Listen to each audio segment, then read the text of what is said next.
It's a common method of payment, and due to COVID-19, many businesses in Hamilton and beyond are only accepting payment this way. Everything is tapped now, so it's quicker to do it this way. Also, from an administrative standpoint, on our management staff, because they spend 8 to 10 hours a week just managing cash. Rick Ayton owns Hamilton Meat Pie Co. on Burlington Street and says he is now a cashless business when selling his wide variety of pies.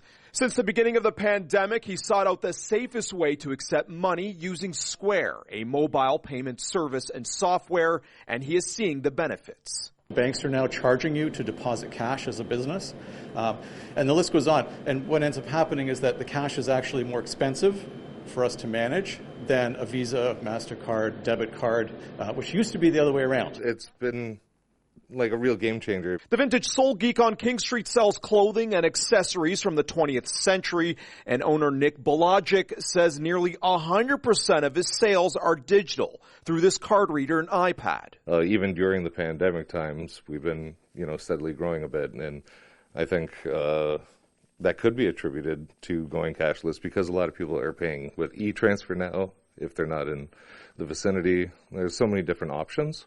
A simple Square package is this iPad right here and this card reader right over here. And businesses say that it works just like a cash register. According to data by Square Inc., a California-based company, with increased safety and more business conducted online, Canadians' use of cash has dropped by almost half from the previous year. And businesses are adapting to the change, especially in Hamilton.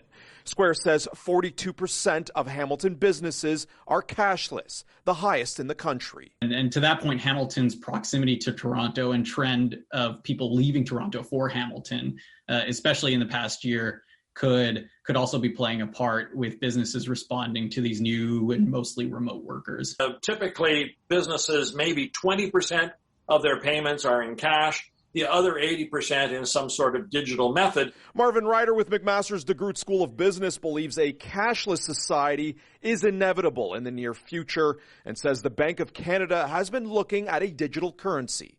It is certainly the way of the future, and thanks to COVID, we are getting to the future faster than had originally been planned.